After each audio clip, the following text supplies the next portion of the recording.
So yeah, we're in Devon. Hello. Hello. Hello. Yeah. So today in the lab, Dan and Eloise are working quite hard on transformations and mini prep and some other things. And we went to a school visit. In Colyton Grammar School. Fairly nice here. Yeah, it's alright. It's quite nice. Yeah, not bad. Nice beach. You know? Some mountains. Of course. Smooth Cliffs. sea, as Jack put it. Very smooth sea. Very smooth sea.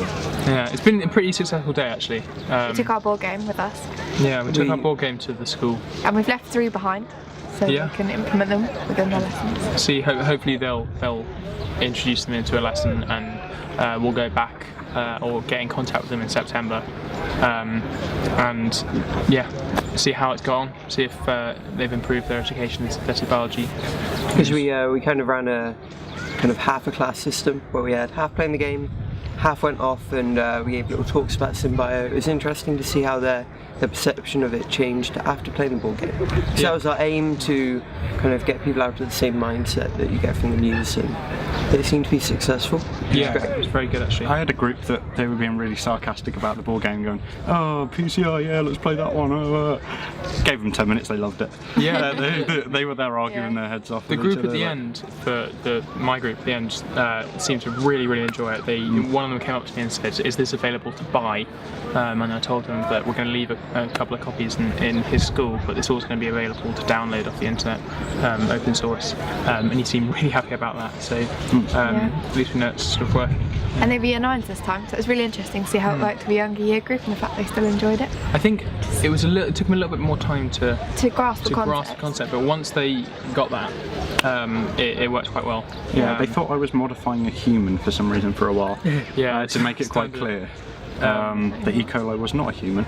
No. But other than that, fairly successful. Yeah, I think it went pretty well.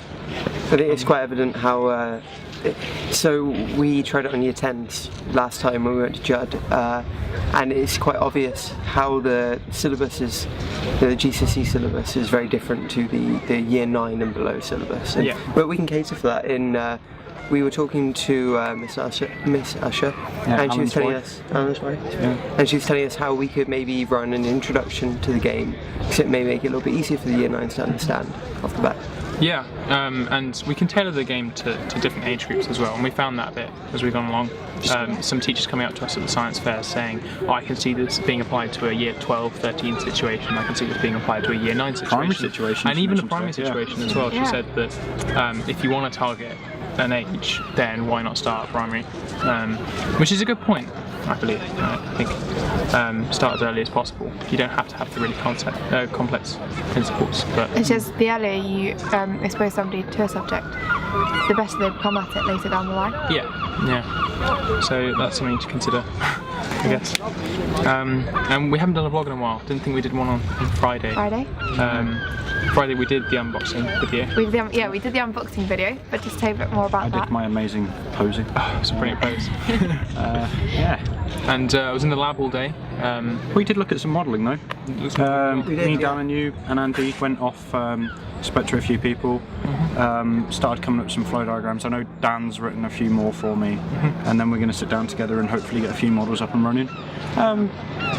Yeah, it might be quite difficult, but it's moving along, and we've got some very helpful professors. What's really great is we laid out a flow diagram, and we have the arrows joining the boxes, and I was struggling to picture how it was all going to work, but then the professor we were talking to said, right, where you see the arrows, you need to go look at literature and find equations that's going to make them fit, and that's all the modelling will be. And the lab's progressing quite well as well. We made it work. We're making it work. We're doing some transformations, some mini preps, and hopefully we'll get the parts going pretty soon. So in the next couple of weeks it's going to be quite busy in the lab, but now we've sort of done pretty much all that we can do with the board game. We can sort of devise. We've got I finished the plant food flash today. That's just got to be printed. We've got the funding for that as well. Yep. It shouldn't be too much anyway. Pretty successful. We can't just get some boxes full. Yeah, boxes is going to be the hard part. It looked online, it's quite expensive to get printed, but we'll find something. Yeah, I'm sure. we'll find something. Just A3 boxes. So if you know about A3 boxes, send us an email. Yeah, send us a message. extraigen2016@gmail.com. All right. Perfect. So I think we we've should- got Desert Island Science with John Love tomorrow, so look out for that one. Yeah, Oh, that'll be good. Yeah. That'd be good. That'll be That would good. be really good. Looking forward to that. And hopefully we'll progress a bit more with Desert Island Science over the next couple of weeks, and hopefully stuff will work in the lab. And, yeah, Yeah. and we're just going to enjoy the sun. We'll leave you with a nice view.